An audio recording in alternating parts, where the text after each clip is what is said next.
Sometimes I can hear the sound trying to make sense in my brain.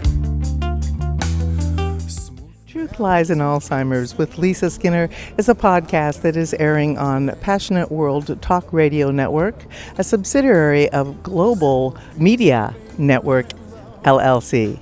Is what I need to change the world. A few bunch of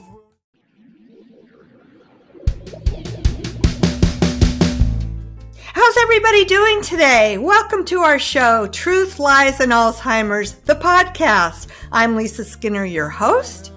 Let's go ahead and start this conversation. silent fear. Sometimes I can hear the sound trying to make sense in my brain. Smooth melody comes to life after the Cope, don't struggle.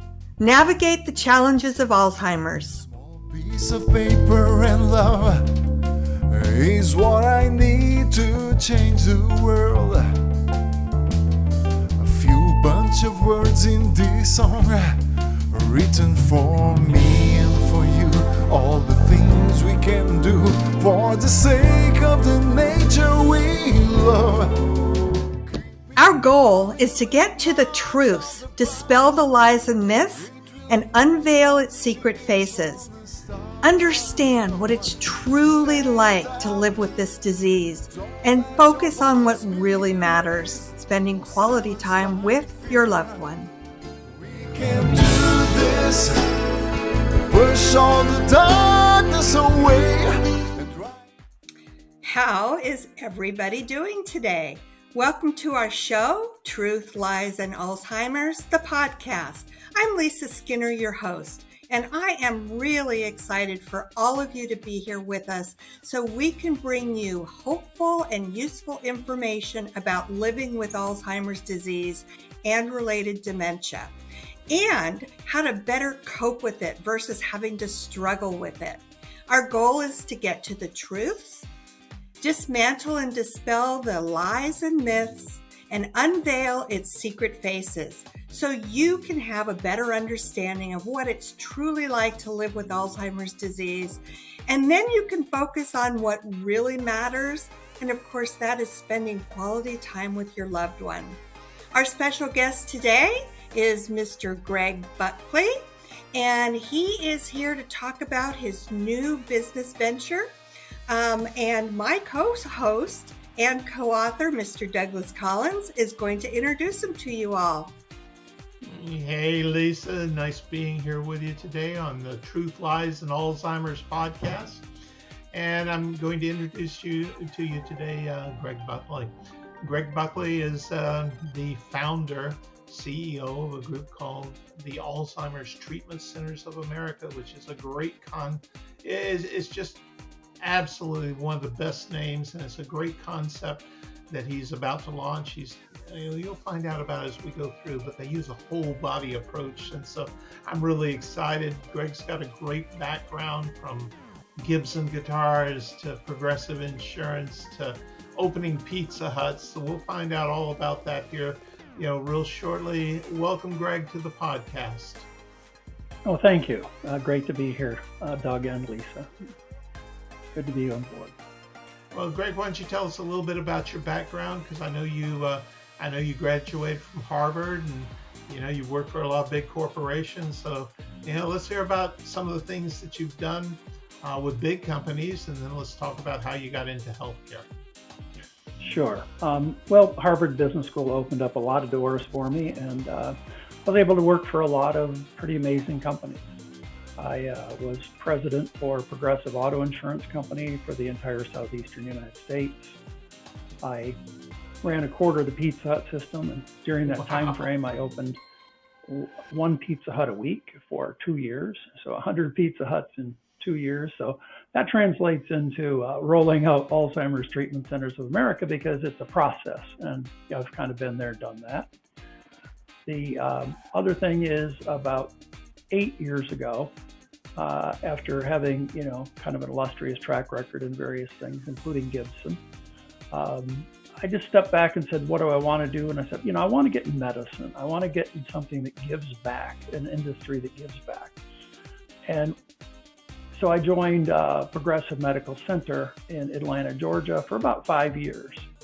And that was fantastic. It was, jumping down from a large business. At Pizza Hut, I had 50,000 employees, and at Progressive Auto Insurance or Progressive Medical Center, I had 75 employees when I first got there. We eventually got it up to about 100, 150 because we took the business from 40 new patients a week to about 100 new patients a week over the course of 3 or 4 years. But the exciting thing was about 3 years ago at a medical conference, I met the CEO of an artificial intelligence company that was focused entirely on Alzheimer's. And that we chatted for an hour right there at the booth, because for me, all the light bulbs went on. This was A, a disease that's terrible and hard to treat. B, this artificial intelligence really is the future of medicine. And they had been working on it for 5 years at that point in time, at one of the largest databases in the world. And they really had a treatment protocol that was very successful. The summary of that is that in the study that was done on the artificial intelligence protocol, 75% of the patients had no further decline. And so right then and there, I decided that we were going to do a pivot and shift into the Alzheimer's space. I don't think you could have picked a better time to introduce this treatment concept, because as Doug and I say, we are on the cusp of a new global crisis with this disease. The numbers that are projected of people to develop Alzheimer's disease worldwide in the next 25, 30 years are going to nearly triple from where they are today. So this is just the perfect timing for something like this. Right now, Lisa and Greg, someone is being diagnosed with Alzheimer's every 3 seconds around the world. That's right. That is 20 people a minute being diagnosed. Yes. And I mean, that's the ones that we know, because so many of these people, by the time they get diagnosed, they're already well into the Alzheimer's process. So that number is actually quite a bit higher. When you got involved with your medical center there in Atlanta, I think you really found out there's a lot more than than one or two modalities. That there's really a number of things that can contribute to wellness and people, especially with Alzheimer's, fighting this disease. So Greg, tell me a little bit about this clinic, because I understand you've done like your A rounds, your alpha, your beta testing, and so forth. You've had some successes there. So why don't you give us a feel when we talk about whole body? Exactly what does that whole body mean when it comes to Alzheimer's? Well, let me step back actually and jump back to the AI protocol for a second, because that sets the stage for us to understand why you need the whole body approach. We have one of the largest databases in the AI in the world relative to Alzheimer's and dementia. And all the correlation analysis that was done and algorithms proved that it is never one thing. As you probably well know, it's 10, 20, 30 different things for each patient. And that could be one of 100 different things that could potentially contribute to Alzheimer's or dementia. Now, the AI can help us identify for each person their personalized needs.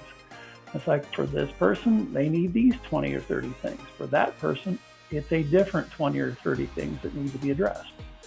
And what became so evident from the data out of the artificial intelligence was it was these compromised metabolic conditions that eventually lead to a compromised brain. And so you really have to identify all those items, and then you've got to prioritize them. And then you've got to start working on correcting the deficiencies within the body system. So that's And the we AI take part. a very similar approach from a psychosocial aspect in caring for our loved ones and teaching people how to communicate with each individual. We practice what's called person-centered approach. So we focus on the individual suffering from the disease rather than just specifically the disease, because like you said, everybody experiences this illness differently. So by focusing on the individual, we can customize the care program and specifically to each individual person. So we're perfectly aligned in that regard. We are, Lisa. And the other part, kind of that reinforces that is that these symptoms developed over 10 or 20 years. They did not occur overnight. And in spite of our best treatment protocols, it will take some time to help these patients reverse, hopefully, or at least stop the decline. And during that period of time, your book and your team can help people learn how to better manage their loved ones through this process, because it will take some time, even with, both feet in full bore on the medical side, it still takes some time. And step one in our objective is, how can we help stop the decline? And in the study that was done on the AI, 75% had no further decline in their mild cognitive impairment. Amazing. Well, and as we all know, mild cognitive impairment is really not very mild. That means you're probably 10 years into cognitive impairment because, you're way past subjective cognitive impairment. So this was a group of relatively, significantly hit people that were able to stop the decline. And some of the patients started improving. Now, we don't hang our hat on that because it was a smaller study, but the 75% is a very solid number that stopped under those conditions. Can I ask you a question? Sure. Part of the problem with the current clinical trials that are going on with Alzheimer's disease, and there's over 300 currently happening right now, and part of the problem and the challenge for the current treatments, the medications, is they have to be implemented in the very beginning of the disease. And as Doug mentioned, most people are not diagnosed till they're already well into the mid stages of the disease. So is the treatment that you're speaking about, that you have seen the 75% success rate, have these people started the study or were involved in the study when they were already well into the disease, or were they caught in the beginning stages of the disease? No, they're well into the disease before they could be part of it. Before they could be part of the observational study, they already had to have MCI. So that's really significant, like a breakthrough. They had MCI, and then they did the study and the process and treatment, and 75% were able to stop the decline. And so that's the incredible data point, and that's what we operate from. Now, you mentioned people, and one of the things that got me into this space when I saw the Alzheimer's was my grandmother. When I was probably 10, she had, of course they didn't define it back then, but it was dementia. And, for a 10-year-old, it was a little scary. She would be talking to people that weren't there and stuff. And, that kind of made me a little nervous. And that went on for a number of years and stuff. And so when we have the opportunity to help people with this kind of a a tool and treatment protocol. It's very exciting because we don't want people to have to go through those kind of heart-wrenching episodes with their loved ones and stuff. So it's pretty exciting, and it's really a mission, and it really is an industry that, kind of gives back. You just feel good about being in this industry here.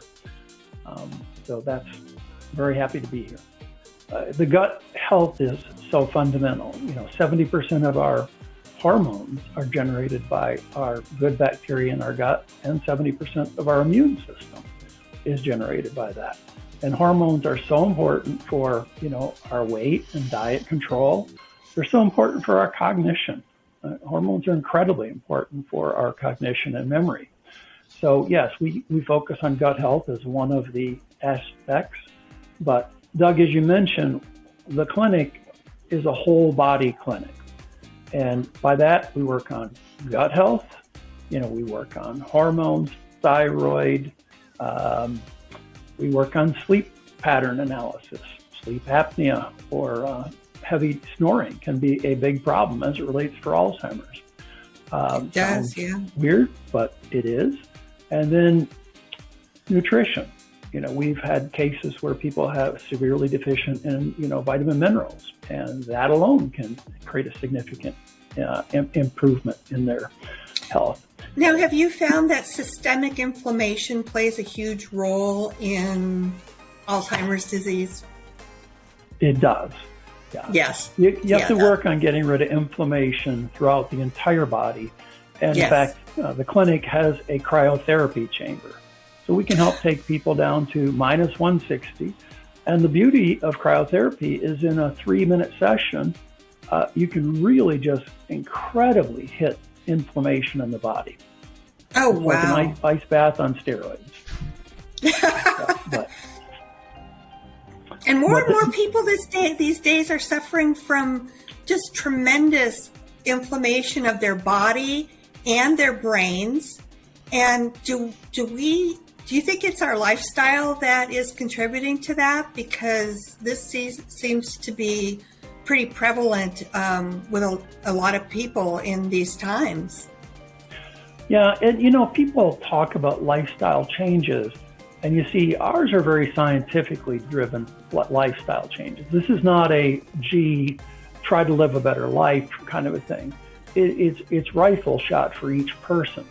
So for this person, we're going to run a blood analysis that will tell us which foods you're sensitive to. You're not allergic to them, but there's 88 foods we'll test, and it'll say, these 22 foods, you need to stay off of them for 6 months because your body has developed a lot of antibodies to these things. So every time you eat those foods, I don't care if it's free-range chicken, you're going to develop more and more inflammation and antibodies. So stay off of that for 6 months, and then, take these certain foundation shakes that will start healing your gut lining, because basically you develop leaky gut. And so some microscopic food particles in the past have been dropping into your bloodstream and causing your body to form these antibodies. So, let's heal the gut. Let's avoid the inflammation irritants for 6 months. After 6 months, the antibodies will go away and you can reintroduce those foods. So that is a lifestyle change, but it's not exactly saying, eat healthier. It's not a generic eat healthier. It is a specific, here's exactly what you need to do. The other thing is we will focus on diet, because we all know that there are certain things that lead to more inflammation. We know that sugar is very bad for us all. And so we will try to get people moved to a Mediterranean diet in general, and sometimes to a ketogenic diet, depending on, where they're at in their, if you will, the diabetic curve. Because again, another name for Alzheimer's sometimes is called type 3 diabetes, where, you've developed the insulin resistance and it now moves up into the brain. And so you really have to attack, the diabetic aspect of what somebody's dealing with. And a large percentage of Alzheimer's patients or cognitive impairment patients have diabetes or chronic kidney disease and related issues that you're working on.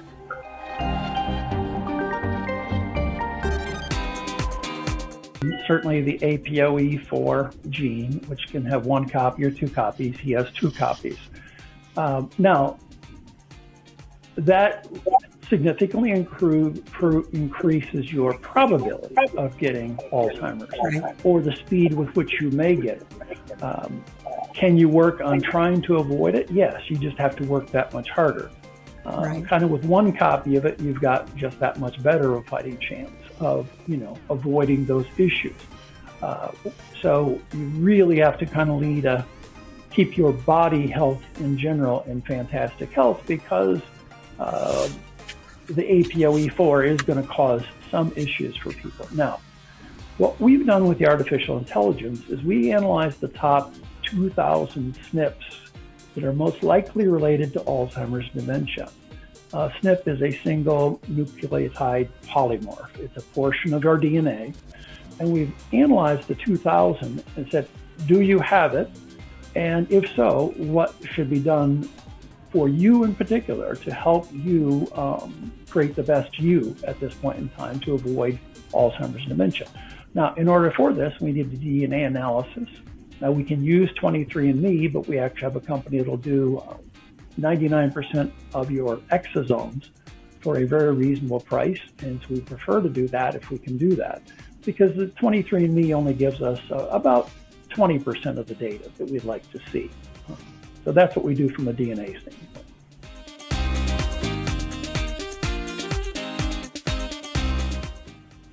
Well, that is the great thing, is that a good portion of what we do can be covered by medical insurance.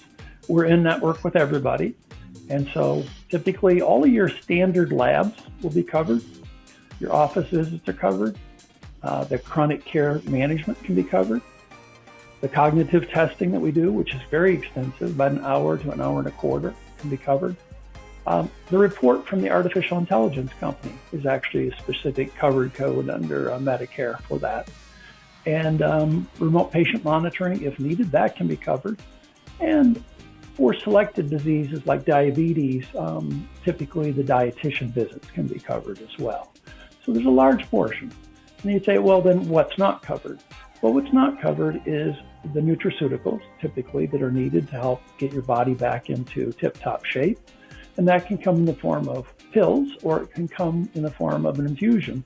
And we have a 20-chair infusion center, which is very unique, with about 50 different kinds of IVs to help people out to get their body, again, back in tip-top shape. And because you can get about 100 times the dosage of bioavailable nutrients in your body using the IV, that's a very powerful way to help people jumpstart the track to wellness.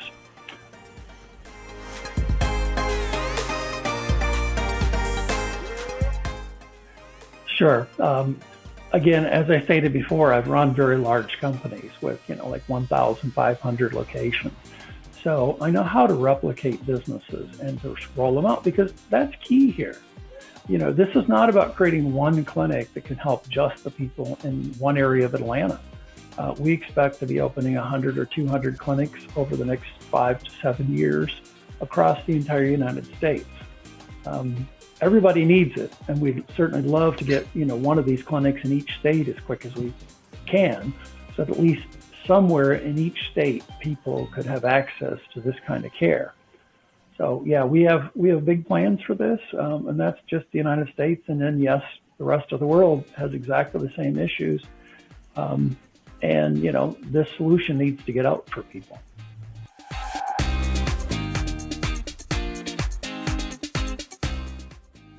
I think it's fair to say that people don't just need this. We are desperate for something like this, the way things are going. I mean, this is to me, this is miraculous, absolutely miraculous. And Doug mentioned it earlier, and I kind of went to the AI for a second, but back to the clinic, we have about 50 modalities at this clinic. So what it is, whatever comes out of the AI and the practitioner's analysis says, hey, for this patient, they need these 5 or 10 or 20 things. And for a different patient, they need another different 5 or 10 or 20 things. We Right. have them. We have the cryotherapy I mentioned, hyperbaric oxygen chambers to help oxygenate the entire body, infrared saunas to help detoxify the body. We have brain mapping and biofeedback, photobiomodulation to again help provide light energy to the brain. We would have injections, and you say, well, how do injections have anything to do with Alzheimer's? You mentioned it earlier, Lisa, inflammation. So you got to get rid of inflammation. And so there's 3 levels of injections that can help get rid of joint inflammation. One is prolozone, which is ozone plus nutrients. One is PRP plus ozone. And a third one, it would be biologic allografts that can help, again, heal joints and reduce the inflammation. We have all sorts of healing modalities, again, to reduce inflammation and promote healing of the body. Those would be like laser light stimulation, electro stimulation, with about 60 programs on this one electrostimulation machine. It's very sophisticated. And then we have magnetic stimulation machines that you can lay on a whole body mat that'll provide electromagnetic energy to your body. Again, our body functions in, we're a little factory. So we need oxygen, we need nutrients, and we need energy. And so that's what we do. We look at where the patient is and we give them what they need with the tools that we have at our beck and call right there. So we can customize each treatment for each patient based on all of the analysis that was done on it.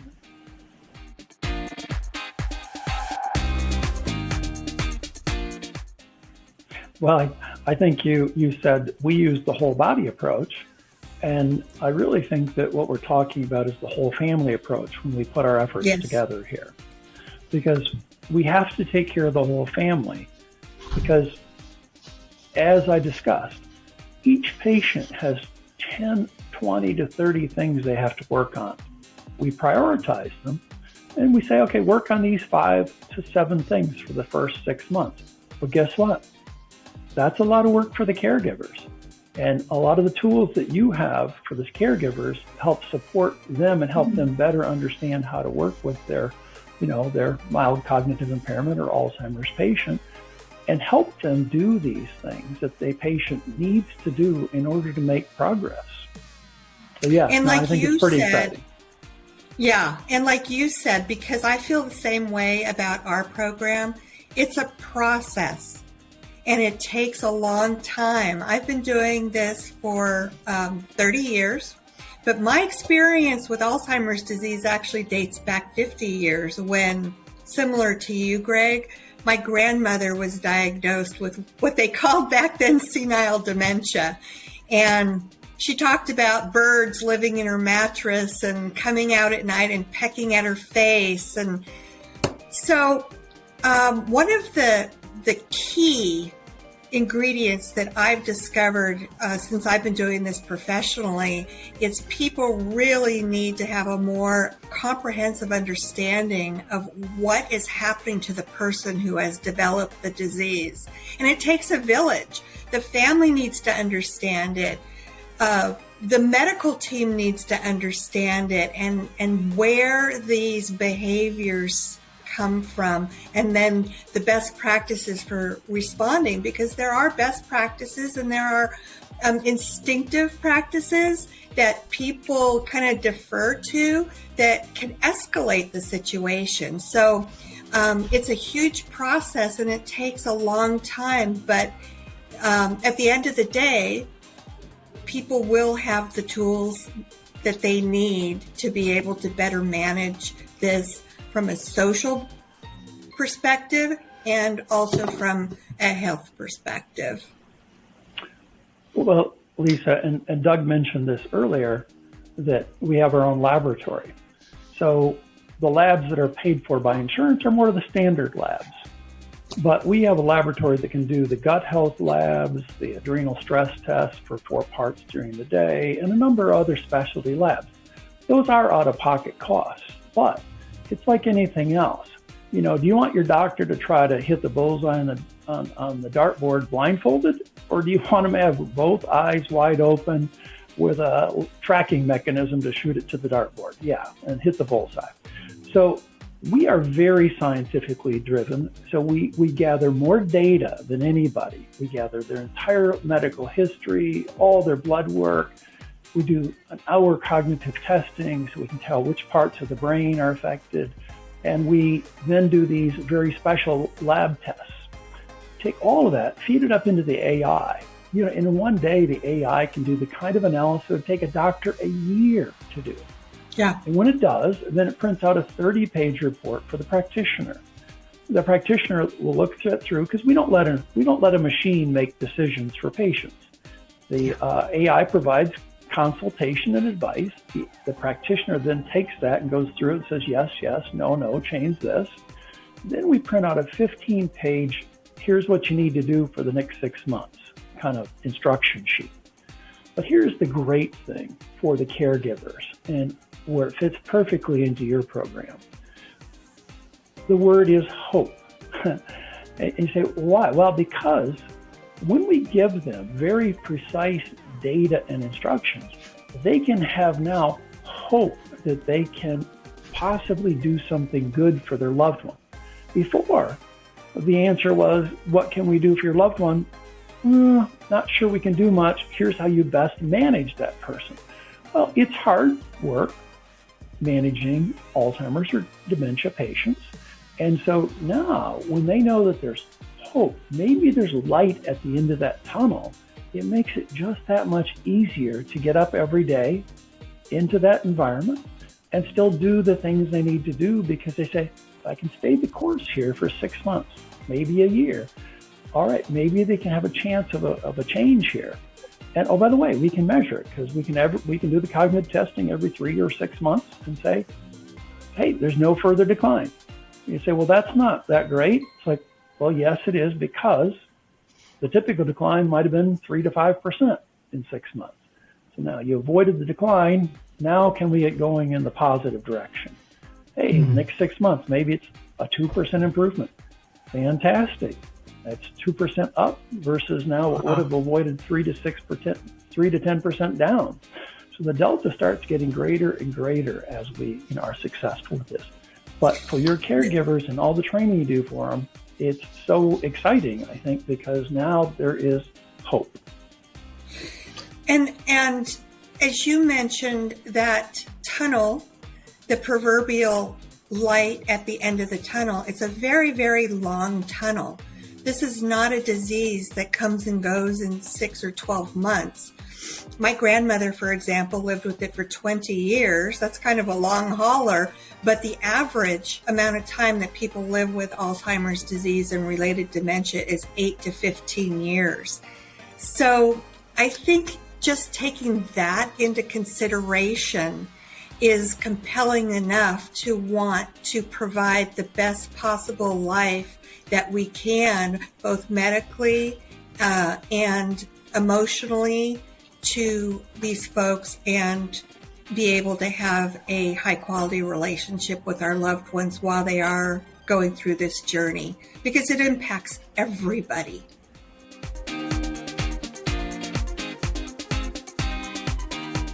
So kudos to you, Greg. This is like a dream come true. It's a miracle.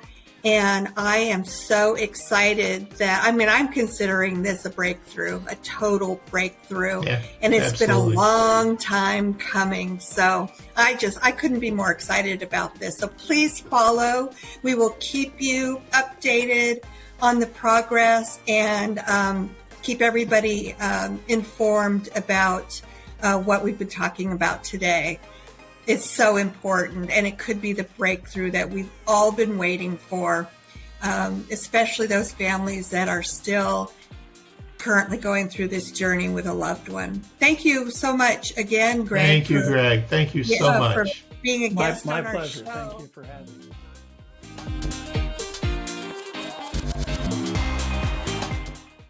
Sometimes I can hear the sound trying to make sense in my brain. Smooth melody comes to life. after the rain. A small piece of paper and love is what I need to change the world. A few bunch of words in this song written for me and